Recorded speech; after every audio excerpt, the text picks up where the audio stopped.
বেপর্দা নারী, ও তো ধর্ম জানে না। কথা কি বুঝতে পারছেন? এই জন্য আল্লাহ নবী আগে থেকে বলে দিয়েছে যে পর্দাশীল নারী বেপর্দা মেয়ের সামনেও সৌন্দর্য প্রকাশ করতে পারবে না। এখন আপনি বলেন আপনার বোন বা আপনার মেয়ে পর্দা করছে ঠিক, কিন্তু বিবাহের আগের দিনেই সুন্দর করে গোসল করার ব্যবস্থা করে দিচ্ছেন, একদম হলুদ মাখার আয়োজন করেছেন, পাড়ার ভাবি চাচি যে বলেন, ভাবি চাচি তো অনেক দূরের কথা হয়ে গেল, এলাকার ছেলেরা এসে ভিডিও করছে, আছে না নাই? কথা বলেন।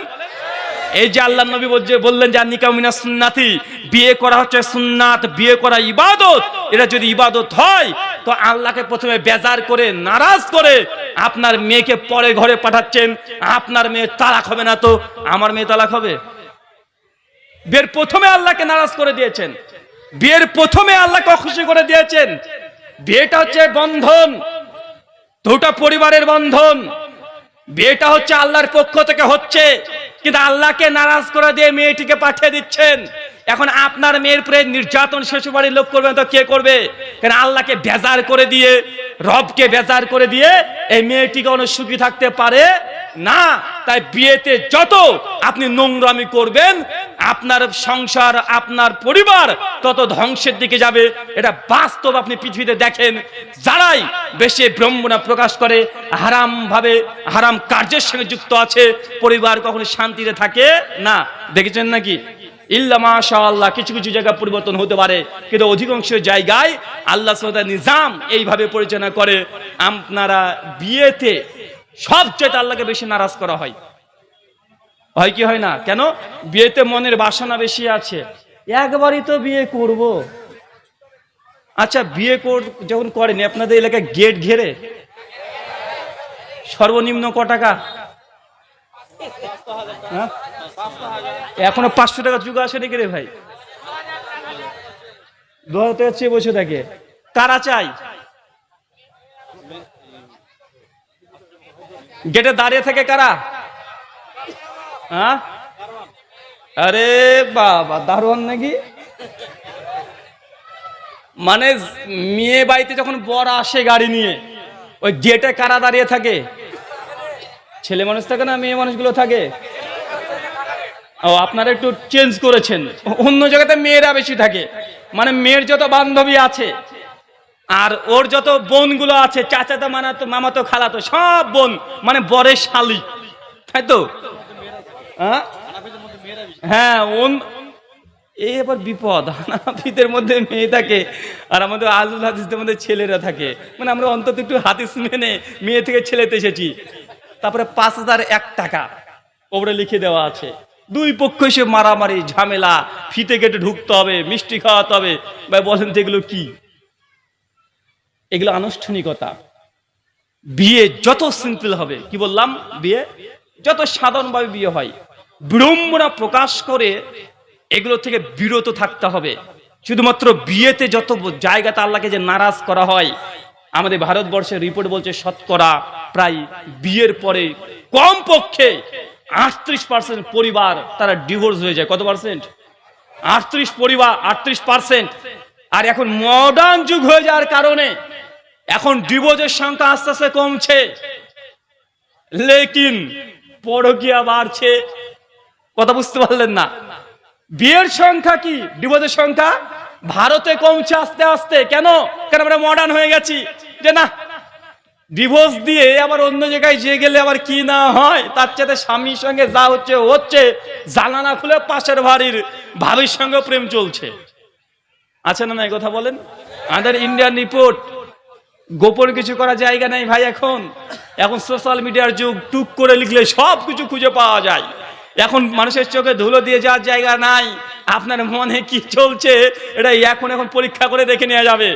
ভারতবর্ষের রিপোর্ট বলছে বিবাহিত পুরুষ মানুষ যারা আছে, বিয়ের পরে শতকরা 78% পুরুষ আছে বিয়ের পরে পরকীয়া করে।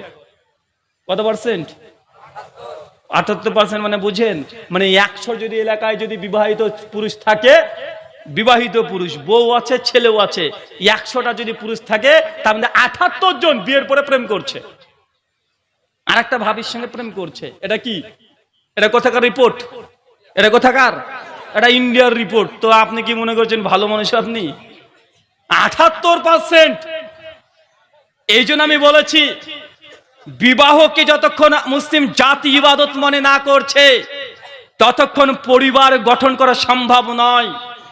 বিয়েকে যতক্ষণ না পর্যন্ত আল্লাহ তাআলার পক্ষ থেকে ইবাদত হিসাবে গ্রহণ না করছে ততক্ষণ পর্যন্ত সন্তানকে ভালো সন্তান হিসাবে তৈরি করা সম্ভব নয়। বিয়েকে যদি মনে করেন যে শুধু বিছানা শেয়ার করা, বিয়েটাকে যদি মনে করেন নিজের জৈবিক চাহিদা পূরণ করার জন্য বিয়ে করছেন, এই বিয়ের দ্বারা আগামী প্রজন্ম ভবিষ্যৎ যা আসছে এইগুলো আপনি যে চিন্তার তার চেয়ে তার নিকৃষ্ট মানুষের চিন্তা থাকবে না, সব চতুষ্পদ জন্তুর ন্যায় তারা ব্যবহার করবে। কেন?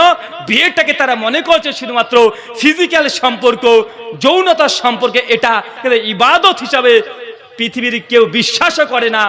অথচ আল্লাহর নবী 1400 বছর আগে বলে দিয়েছেন নিকাউ মিনাস সুন্নাতি, বিয়ে করা আমার সুন্নাত, ফামান রাগিবুন সুন্নাতি ফালাইসা মিন্নি। যার সামর্থ্য আছে তারপরে বিয়ে করে না বা বৈরাগ্য পোষণ করেছে তারা আমাদের দলভুক্ত না। আর আল্লাহ নবী বলছেন জাহান্নাম ঘেরা আছে মানুষের মনের বাসনা দিয়ে। এখন আপনি দেখেন বিয়ে করার সময় কি আপনি আল্লাহর নবীর বাসনা দেখেন না আপনার বাসনা দেখেন? মেয়েটা ধার্মিক, মাদ্রাসায় পড়েছে, দাওরা পাস, এরকম মেয়ে আপনার বাপের 14 গোষ্ঠীতে পাওয়ার হকদার না। কিন্তু মেয়েটা একটু কালো, না ভাইজান? মেয়েটা একটু কালো, মেয়েটা ধার্মিক, জানেন তাহাজ্জুদ পর্যন্ত পড়ে, মেয়েটা দাওরা পাস করেছে, কিন্তু মেয়েটার ডিফেক্ট একটা, মেয়েটা কালো। এই জন্য একটা ছেলে বিয়ে করতে চায় না। আছে না নাই? এই সংখ্যা বেশি। আবার অনেক মেয়েরা আছে দেখছে যে না ছেলেটা চাকরি করে, প্রাইমারি টিচার, মেয়ে ছেলেটি দেখতে মোটামুটি ফর্সা, হ্যান্ডসাম, 5 ফুট 8 ইঞ্চি হাইট, ছেলেটা টাকা পয়সা মোটা আছে, কিন্তু ছেলেটা বড় বড় দাড়ি আছে, মাথায় টুপি দেয়, 5 ওয়াক্ত নামাজ পড়ে। এখন মেয়ের বাপও রাজি না, মেয়েও রাজি না এই ছেলেটাকে বিয়ে করতে। কেন? ছেলেটা সব ঠিক আছে, দাঁড়িয়ে আছে যে। আছে না নাই? কথা বলেন। আছে। কারণ বিয়েটা 100% জেনে রাখবেন, বিয়েটা মুসলিম সমাজে, আমাদের সমাজের মধ্যে এখন ইবাদত মনে করা হয় না। আর বিয়েতে আল্লাহকে সবচেয়ে বেশি নারাজ করা হয়। নিজের মনের বাসনা যা আছে এই বাসনা পূরণ করার জন্য মানুষ বিবাহ করছে। আল্লাহ নবী বলছেন আর নিকাউ মিনাস সুন্নাতি ফামান রাগিবুন সুন্নাতি ফালাইসা মিন্নি, বিয়ে করা হচ্ছে আমার সুন্নাত। এই সুন্নাত মেনটেন করে যদি বিবাহ না করেন আগামী প্রজন্ম ধ্বংস হবে, এটাই ঠিক। তার বাস্তব নমুনা গোটা বিশ্বজগতের দিকে তাকিয়ে দেখেন, এটা আপনি বুঝতে পারবেন। আমেরিকা রিপোর্ট বলছে শতকরা 52% যে সন্তানগুলো জন্মগ্রহণ করছে তারা বেজন্মা। বেজন্মা মানে বুঝেন? মানে বিয়ের আগেই এনগেজমেন্ট হওয়ারও আগে জাস্ট একটা ছেলে একটা মেয়েকে পছন্দ করেছে, বিয়ে করবে নিয়াত করেছে। এটা পশ্চিমা বিশ্বের সাইকোলজি চিন্তা। পরিবারের সঙ্গে দেখা দেখি হয়েছে, তারপরে তারা বেড শেয়ার করছে 2 বছর 3 বছর ধরে, আগে সম্পর্কের মধ্যে লিপ্ত আছে, বিয়ে হয়নি।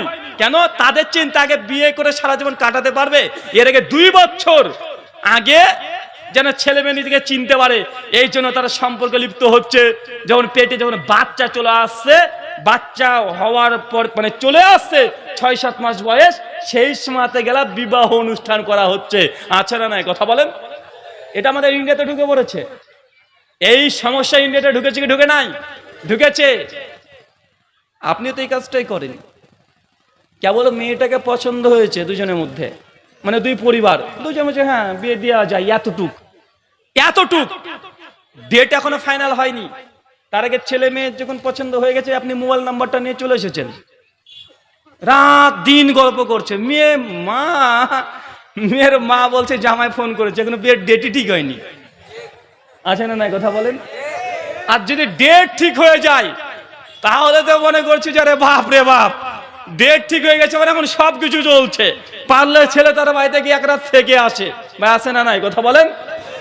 মেয়ে আর ছেলে স্ট্যাটাস মেনটেন করছে কি, আরে ডেট তো ঠিক হয়ে গেছে, মেয়ের এখন বাজার করতে হবে, অতএব মেয়েকে নিয়ে ছেলে একসঙ্গে এখন গিয়ে সুপার মার্কেটে গিয়ে বাজার করছে। আছে না নাই? এটা হচ্ছে নষ্টামি। পশ্চিমা বিশ্বের কৃষ্টি কালচারে মাথার মধ্যে ঢুকে রেখেছেন। জানেন যতক্ষণ পর্যন্ত আপনার বিবাহ মজলিসে বসে যতক্ষণ পর্যন্ত বিবাহ না হচ্ছে ততক্ষণ মেয়েটার সঙ্গে অন্য মেয়ে যেমন আপনার জন্য হারাম, দেখা বা কথা বলা সবকিছু এই মেয়েটার হুকুমে একই। বুঝতে পারলেন না মনে হয়? কতজন বিয়ের দিনে এসে বিয়ে ভেঙে যায়। আছে না নাই? তা আপনি যে বাপ কেবল বিয়ের তারিখ ঠিক হয়েছে, আপনার মেয়ে যে কথা বলছে আপনার সামনে, আপনার যে লজ্জা লাগে না চিনো, আপনি এবার বলছে এই জামাই ফোন করেছে। মানে বাপও কত বড় নির্লজ্জ দেখেছেন, বাপটাও কত বড় নির্লজ্জ। মানে কেবল বিয়ে ঠিক হয়েছে, মানে বিয়ে প্রসঙ্গে যদি আলোচনা করতে যাই যে আল্লাহকে কত জায়গায় যে আপনি অখুশি করেন, আর আমি বারবার এই জায়গাতে বেশি প্রেসার দিই কেন? কারণ এটা একটা পরিবার মেনটেন করা, পরিবারকে যদি কন্ট্রোল করতে না পারেন, নিজের মানে দাম্পত্য জীবনে যদি সুখী হতে না পারেন, তো ধর্মকর্ম কিছু হবে? কথা বলেন।